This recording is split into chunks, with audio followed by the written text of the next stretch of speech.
आदाब, मैं फारूक खान, संपादक इकरा पत्रिका। थार न्यूज़ इकरा पत्रिका के इस चैनल में आपका स्वागत है, आपका इस्तकबाल है। आज के इस एपिसोड में हम एक बड़ी शख्सियत जो उर्दू अदब की हैं, जो मशहूर अदीब हैं और जिनका ताल्लुक़ राजस्थान के फ़तेहपुर कस्बे से है और वे अपने नाम के आगे भी तखल्लुस के तौर पे फ़तेहपुर ही लगाते हैं, नज़ीर फ़तेहपुरी साहब, जो राजस्थान के फ़तेहपुर से उनके ख़ानदान के लोग पूना महाराष्ट्र चले गए थे।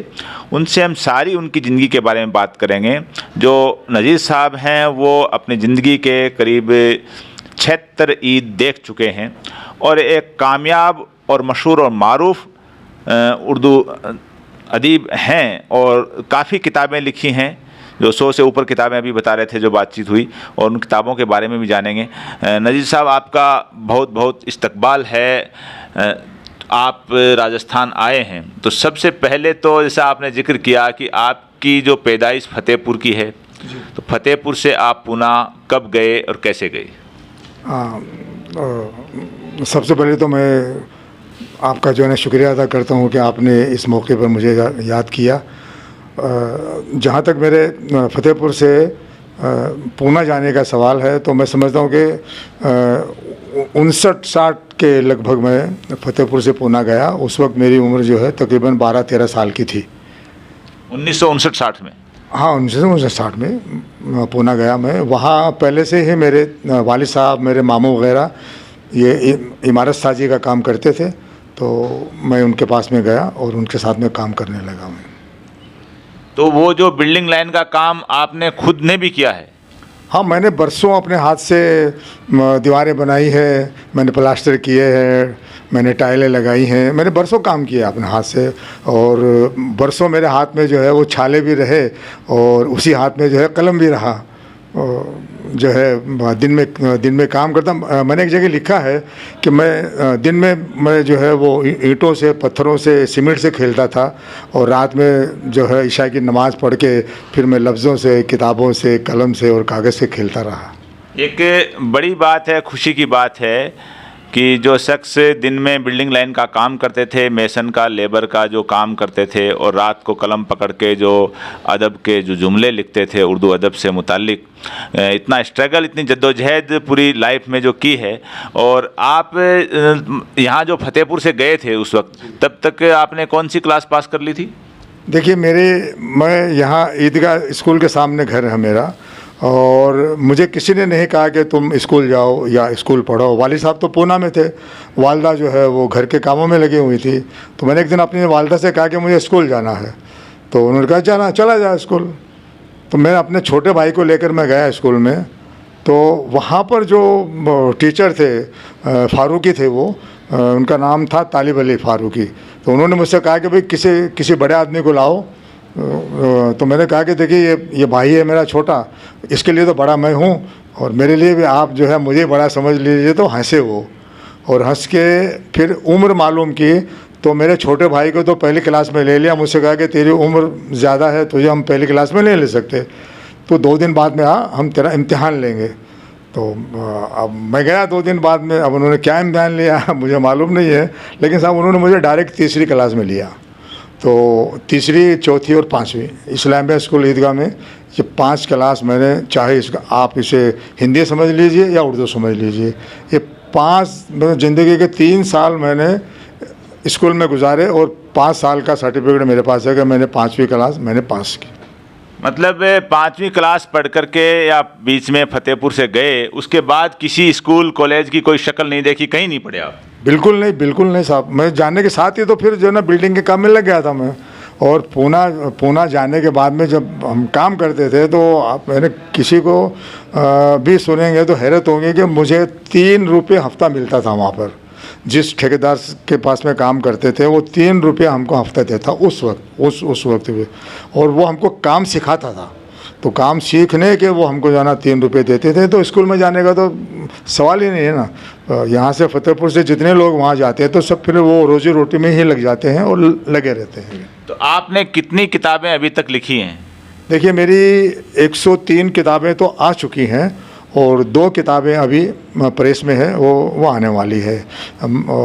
और मेरी किताबों के जो है मौज़ूआत भी, उसमें शायरी है, उसमें तारीख़ है, उसमें तज़किरा है, उसमें मैंने जो है वो शख्सियात पे किताबें लिखी है। मैंने बच्चों के लिए भी 8 किताबें लिखी हैं और मुझे बच्चों की किताब पे मुझे नेशनल अवार्ड जो है मिल चुका है 2017 में, साहित्य अकेडमी अवार्ड जिसको कहते हैं। और वो अवार्ड जो है पूरे राजस्थान में 3 लोगों को मिला है। सबसे पहले महमूद सईदी साहब को मिला, उसके बाद में जोधपुर के निज़ाम साहब हैं उनको मिला, और तीसरा अवार्ड मुझे मिला। यानी जो कुल हिंद लेवल के और सूबाई राजस्थान लेवल के कई अवार्ड उर्दू अदब के मिले हैं, तो 103 किताबें हैं, उसमें जो करीब करीब सभी उर्दू की हैं, हिंदी की भी है कुछ? 3 किताबें, उसमें 3 किताबें हिंदी की हैं और 3 में 2 किताबें हिंदी की मेरी शायरी पे है। एक किताब का नाम है ये ज़मीन मेरी है और दूसरी किताब का नाम है मेरे दोहे मेरे गीत। अच्छा, आपने जो तारीख़ से मुतालिक जो किताब लिखी है, उसमें कोई ऐसी मशहूर किताब जिसका आप जिक्र करना चाहें, कौन सी लिखी है आपने? देखिए, राजस्थान के ताल्लुक़ से तो एक किताब लिखी है मैंने, यानी फ़तेहपुर के ताल्लुक़ से, फ़तेहपुर के साथ ताल्लुक़ से जितनी किताबें तारीख़ की लिखी गई है सारी हिंदी में है, और उन किताबों में यकतरफ़ा ही बयान है सारा। तो जब मुझे मालूम हुआ, मैंने उनका मुताला किया, तो फिर मैंने कोशिश की कि फ़तेहपुर पे कुछ तारीख़ी बातें और कुछ तारीख़ी जो है वो जो भी मालूमात है मैं उसका बयान करूं। तो मैंने तारीख़ व तज़किरा फ़तेहपुर शेखा वाटी मैंने लिखी, और उसमें फिर मैंने तफसील से नवाबों का ज़िक्र किया, और पहले नवाब से लेके 12वें नवाब तक उसमें थोड़ी थोड़ी उनके बारे में मालूमात है। अच्छा, फ़तेहपुर से मुतालिक आपने लिखा, उससे पहले आपने किस किताब के बारे में सुना कि फलां किताब है जो फ़तेहपुर की जो नवाबी हिस्ट्री है इससे मुतालिक लिखी गई है? ऐसी किताबों का कोई जिक्र आपसे पहले की हों? देखिए, हिंदी में तो बहुत सारी किताबें थी, लेकिन मुझे उस तरफ लिखने का जो मुझे शौक़ पैदा हुआ या मुझे तहरीक मिली, वो है कायम रासा। कायम रासा जब मैंने पढ़ी, और कायम रासा का वो तो अपनी जो भी भाषा होगी उस वक्त की उसमें है वो, लेकिन उसका जो उन्होंने तर्जुमा किया है हिंदी में, वो उसने मुझे बहुत मुतासिर किया, और उसी की बुनियाद पर फिर मैंने अपनी तहक़ीक़, अपनी तलाश मैंने शुरू की, और जो कुछ मुझे मिला, जो कुछ भी मुझे दस्तयाब हुआ, वो मैंने 2002 में ये किताब मैंने शाये की, और वो उर्दू में अब तक फ़तेहपुर पे पहली किताब है। अच्छा, फ़तेहपुर में आपसे पहले, जैसे आपने कायम रासा का जिक्र किया और आप नजमुद्दीन साहब की किताब का जिक्र कर रहे थे, फ़तेहपुर में आपसे पहले कौन कौन साहित्यकार जो अदीब हुए हैं, चाहे वो पर्शियन के हों, चाहे उर्दू के हों, चाहे हिंदी के हों, कौन कौन हुए हैं ऐसे 2-4 के नाम जो आपसे पहले जो मशहूर हुए हों? देखिए, सबसे पहले तो मैं जो है वो कवि जान जो नवाब थे, उनका नाम था नवाब न्यामत ख़ान। तो वो उनके जितने भी लोग थे ख़ानदान के, वो मैदानों में तलवार चलाते रहे, और जो है वो ज़मीनों को अपने कब्ज़े में करते रहे, या जो भी है वो सबको मालूम है। लेकिन ये जो कवि जान थे, ये अपने फ़तेहपुर के गढ़ में जो भी उनका कमरा होगा, महल होगा, उसमें बैठ के वो सिर्फ लिखते रहे। और कितनी किताबें लिखी इन्होंने, कवि जान न्यामत साहब ने? कवि जान ने अपनी 75 साला ज़िंदगी में 76 किताबें लिखी, और वो 76 किताबों के नाम मैंने अपनी किताब में लिखे हैं, बताए हैं कि उन किताबों के नाम क्या है। कौन सी किताब में लिखे उन किताबों के नाम आपने? मैंने अपनी वही किताब जो मैंने लिखी, तारीख़ व तज़किरा फ़तेहपुर शेखा वाटी, उसमें वो सब नाम है। और उनसे पहले नवाब आलम ख़ान की जो बेटी थी ताज, जो अकबर से ब्याही थी, उनका वो जो दोहा आज भी जो है कई नामों से लोग उसको पढ़ते हैं कि कागा सप्तन खाइयो चुन चुन खाइयो मांस, 2 नैना मत खाइयो पिया देखन की आस। तो मेरी तलाश ये बताती है कि ये दोहा ताज बीबी का है, ताज कवित्री का है। तो जो ताज बीबी, जो ताज कवित्री हैं, जो फ़तेहपुर की राजकुमारी थी जी, और उनकी शादी बादशाह अकबर से हुई थी, तो उसके बारे में आपने बताया उनका मकबरा भी आगरा में ही है।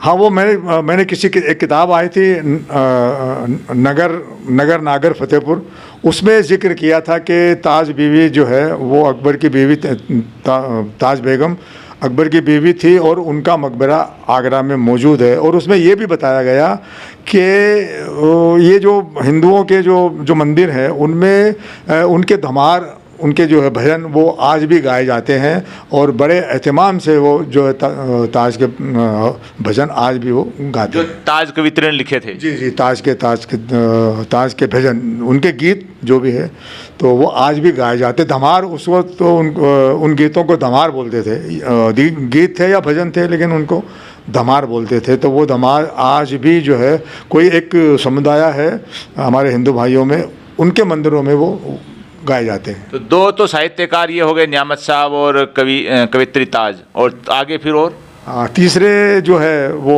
उर्दू के और पर्शियन के जो सबसे पहले शायर, सबसे पहले अदीब वो हुए हैं हाजी ख्वाजा नजमुद्दीन चिश्ती रहमतुल्लाह अलैह।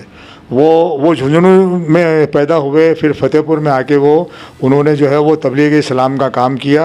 और फतेहपुर में एक सकड़ी गली है, सकड़ी गली में एक चेजारों की मस्जिद है, आज भी है वो सब। तो वो सकड़ी गली की मस्जिद में आके वो बैठे और अपनी करामात या अपनी जो भी उनकी थी बुजुर्गी, उससे लोगों को अपनी जानिब उन्होंने जो है वो तवज्जो दिलाई। लोग उनके मुरीद बनने लगे और उन्होंने अपनी 52 साल ज़िंदगी में और तकरीबन 36 किताबें लिखी। जो फतेहपुर में बड़ी दरगाह है नजमुद्दीन साहब की, वो उन्हीं की है? वो हाँ, उन्हीं की है वो दरगाह। और उस दरगाह की कहानी भी ऐसी है कि जब सकड़ी गली के मस्जिद वालों ने परेशान होकर उनको कहा कि आप यहाँ से जाइए क्योंकि बहुत भीड़ लगने लगी, तो वो ये बीहड़ के किनारे आके उन्होंने वहाँ एक जाल का दरख्त था, उसमें वो लकड़ियाँ लगा के उन्होंने उस पर एक क्या कहते हैं वो पाल डाल के छपड़ा बना के उन्होंने बैठना शुरू किया। और वो रास्ता जो है वो फतेहपुर से सीकर आने का रास्ता था वो। और सीकर के जो राजा है वो तब तक फतेहपुर को वो जीत चुके थे। वो जब भी फतेहपुर आते तो वो झोपड़ी उनको वहाँ नज़र आती। तो फिर वो जो है राजा का नाम तो मुझे अभी मालूम नहीं है, एक राजा वहाँ रुके उन्होंने उसकी तहकीक की भाई ये जो ना झोपड़ी यहाँ जंगल में किसकी है। तो मालूम हुआ कि ये कोई बुज़ुर्ग है और ये यहाँ बैठते हैं और सब हिंदू मुसलमान उनके पास आते हैं। तब उन्होंने बड़ी लंबी चौड़ी ज़मीन जहाँ आज दरगाह है, दरगाह के बाहर बाड़ियाँ हैं बड़ी बड़ी, वो उन्होंने वक्फ कर दी थी उनके नाम पे और वो आज भी है। तो ये जयपुर सीकर के राजा की उनको दी हुई है। हाँ, ये पूरा एक गंगा जमनी तहजीब का मरकज़ था फतेहपुर उस वक्त। तो नजमुद्दीन साहब ने 36 किताबें लिखी हैं। जी हाँ, 36 लिखी है। वो 36 किताबें उनकी पर्शियन में है, उर्दू में है और राजस्थानी में है। राजस्थानी में उन्होंने होली पे गीत लिखे हैं, दिवाली पे गीत लिखे हैं और बड़ी मेहनत से उन्होंने अपने काम से हिंदू मुसलमानों को जोड़ने की कोशिश की है और उसको कोशिश में वो उस वक्त कामयाब भी रहे। तो ये जो किताबें नजमुद्दीन साहब ने लिखी हैं उसमें आपने बताया था, अभी अपन बात कर रहे थे कि फतेहपुर की नवाबी काल के दौरान में रियासती काल के ऊपर भी किताब लिखी थी। वो कौन सी किताब थी? वो उन्होंने फ़ारसी में लिखी थी, शजरतुल मुस्लिमीन, यानी मुसलमानों का शजरा। तो वो फतेहपुर के 12 नवाबों की तारीख़ थी वो। और बाद में उसी किताब का नजमुद्दीन साहब के बेटे ने उर्दू में तर्जुमा किया था। अब वो किताब दस्तयाब नहीं है। मैंने बहुत तलाश किया इधर उधर से, लेकिन मुझे तो नहीं मिली वो किताब। ये नज़ीर साहब हैं जो फतेहपुर के हैं, मैंने इंट्रोडक्शन में बताया तारुफ में। और फतेहपुर की जो कायम खानी रियासत, जिसकी जो क़याम स्थापना नवाब कायम खां साहब के पोते नवाब फ़तेह खां साहब ने की थी, और उन्हीं के ख़ानदान में वहाँ जो अलग अलग काल में जो नवाब हुए हैं, उसी में नियामत साहब जिनका जिक्र किया, बड़े अदीब हुए हैं, बहुत बड़े साहित्यकार हुए हैं। ताज कवित्री का जिक्र किया।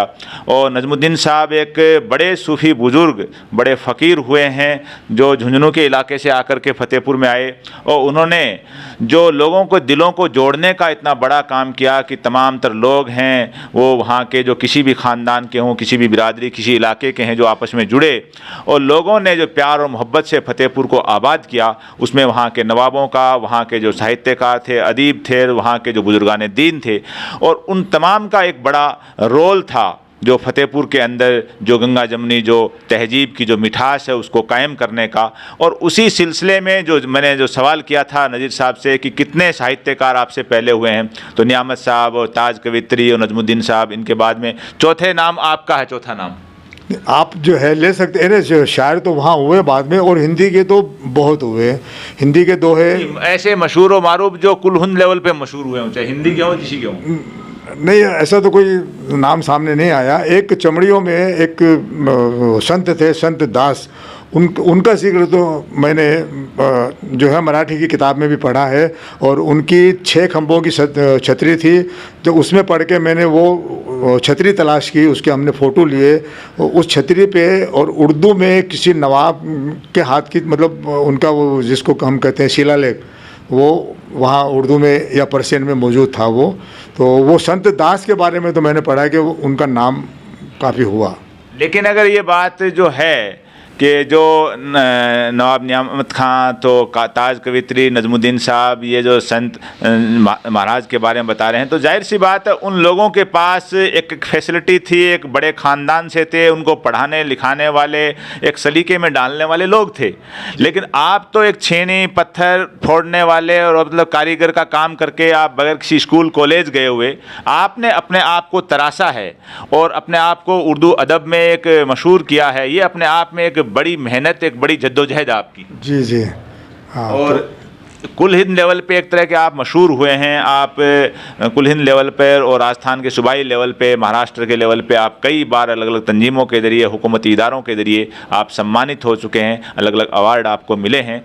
और हम भी अपने आप को बड़े खुशकिस्मत समझ रहे हैं कि नज़ीर साहब से हम कुछ बात करने का हमें मौका मिला है, और फतेहपुर की हिस्ट्री जानने का भी और इनके खुद के बारे में जानने का भी, साथ में जो नई पीढ़ी को बताने के लिए भी कि एक बच्चा जो 4वीं 5वीं क्लास पढ़ कर के, पत्थर फोड़ के, ईंटें तोड़ करके, हार्ड वर्क करके, दिन में मेहनत करके और रात को बैठ के कलम चलाए और इतना बड़ा साहित्यकार, इतने बड़ा अदीब बन जाए जिसने करीब 103 किताबें लिख दी हों, अपने आप में बड़ी बात होती है। खुदा की बड़ी कुदरत है ये। आज के इस एपिसोड में बस इतना ही। जय हिंद, जय भारत।